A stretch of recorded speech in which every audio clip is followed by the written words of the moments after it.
1904년 영국 웨일즈에서 시작한 기도의 불길이 영국의 부흥을 일으키고 이 부흥은 전 유럽과 세계 가운데 놀라운 부흥이 일어나게 됩니다. 그 결과로 1910년 에딘버러에서 근대 최초 선교 대회가 열리게 됩니다. 이 대회에서 세계 복음화를 위해 모든 교회가 연합하고 참여하도록 강력하게 도전합니다.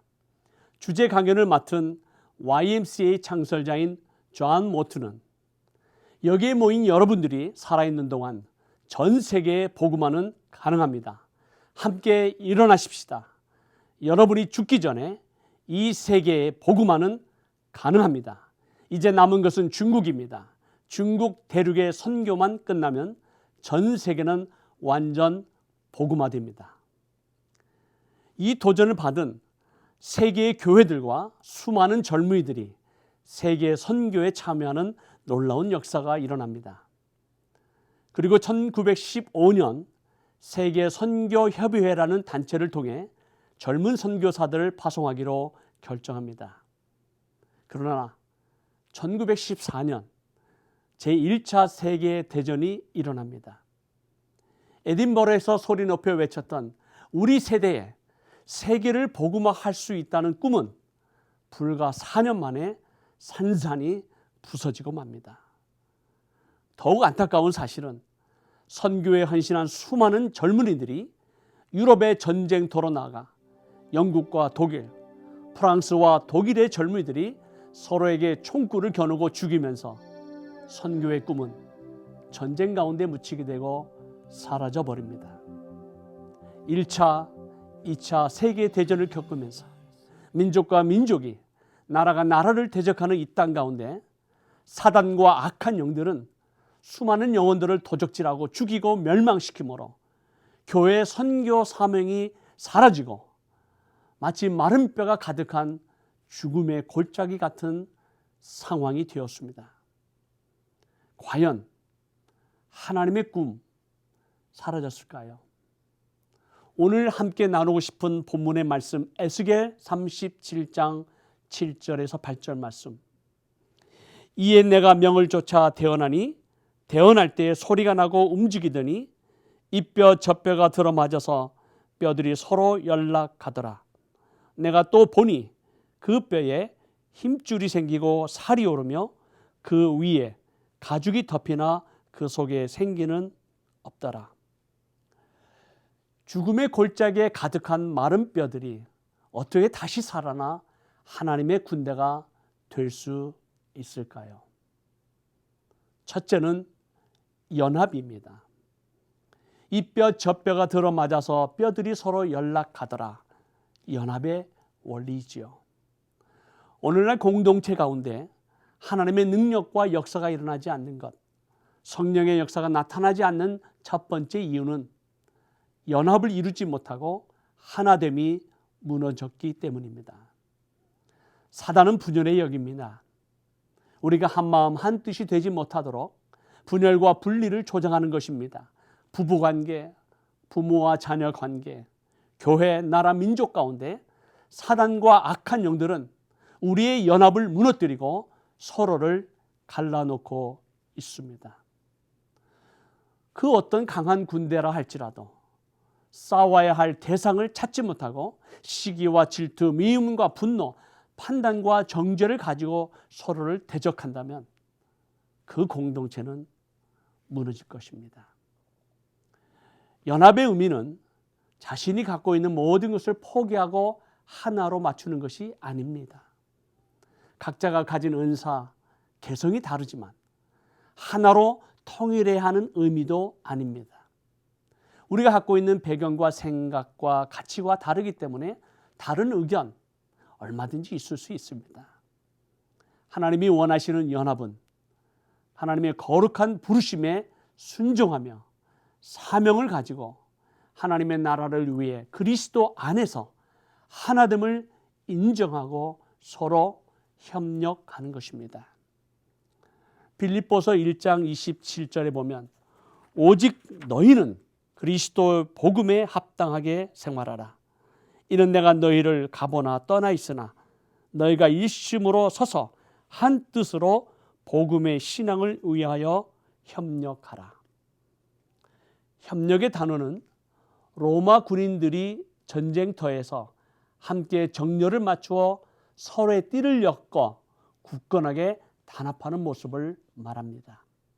비록 생각과 방법은 다를지라도 그날까지 땅끝까지 복음을 전하기 위해 그리스도 안에서 연합을 이루고 서로가 협력할 때 위대한 하나님의 군대가 일어날 것입니다. 둘째는 성령의 역사입니다. 9절과 10절 말씀. 또 내게 이르시되 인자야 너는 생기를 향하여 대언하라. 생기에게 대언하여 이르기를 주 여호와의 말씀에 생기야 사방에서부터 와서 이 사망을 당한 자에게 불어서 살게 하라 하셨다 하라. 이에 내가 그 명대로 대언하였더니 생기가 그들에게 들어가매 그들이 곧 살아 일어나서 서는데 극히 큰 군대더라. 생기는 하나님의 영입니다.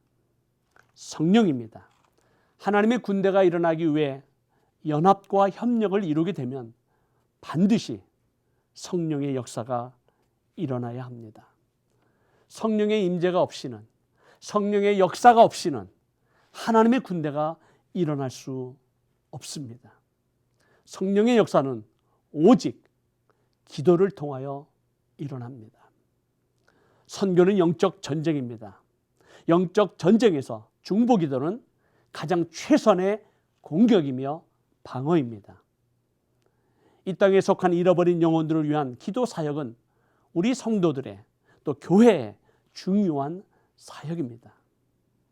중보기도는 어떤 특정한 은사를 가진 성도들만의 사역이 아니라 예수 그리스도를 믿는 모든 성도들, 저와 여러분의 가장 중요한 사역이라 믿습니다.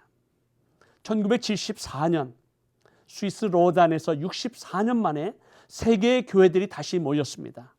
그 세계 선교 대회를 통해 아직까지 복음을 듣지 못한 미전도 종족을 소개하고 세계 선교에 참여할 것을 도전합니다.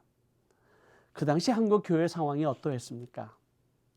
한국 선교사들의 숫자는 100명도 되지 않았고 세계 선교 꿈도 꾸지 못했습니다. 그러나 80년대 한국 교회 가운데 폭발적인 성장과 더불어 선교에 헌신한 수많은 젊은이들이 온 열방과 모든 민족을 향하여 나아가 지난 40년 동안 한국과 한인 디아스포라 교회들에서 파송한 한인 선교사들의 숫자가 현재 약 3만 명에 이른다고 합니다. 하나님의 놀라운 은혜이며 축복입니다. 하나님께서 그 시대에 세계 복음화를 위하여 한 민족을 들어 사용하기를 원하시면 그 민족에 필요한 물질적인 축복을 주시는 것이 역사의 교훈입니다. 하나님께서 시대적인 사명을 감당하시기 위해 한 민족, 한 국가를 사용하실 때 필요한 물질적인 축복을 주셨습니다.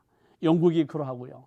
미국이 그러하고 오늘날 20세기 후반에 한국 교회를 들어 사용하시고 21세기에 제3세계 국가들을 사용하시고 앞으로 많은 민족들을 사용하시리라 믿습니다. 오늘날 한국 교회의 현실이 어떻습니까? 하나님께 받은 이 놀라운 은혜, 축복을 온 열방과 민족을 향해 나누지 아니하면, 베풀지 아니하면, 교회의 본질과 사명을 감당하지 아니하면 하나님의 축복의 촛대는 옮겨지게 됩니다. 수많은 젊은이들이 교회를 떠나는 안타까운 소식을 듣고 있지만 하나님께서 새벽 이슬 같은 청년들을 다시 일으키셔서 하나님의 군대가 일어날 것을 믿습니다. 마지막 때 주님의 오심이 점점 다가오고 있습니다. 다시 오실 왕 예수 그리스도의 오심을 예비하고 왕의 대로 수축하기 위해 투르크 민족, 페르시아 민족, 쿠르드 민족, 아랍 민족 그리고 아르메니아, 이집트 가운데 이슬람권에 있는 잃어버린 영혼들을 향하여 하나님의 심장을 가지고 복음을 담대하게 증거하는 하나님의 군대가 일어날 것을 기대하며 기도하며 기다립니다. 일어나라 하나님의 군대여.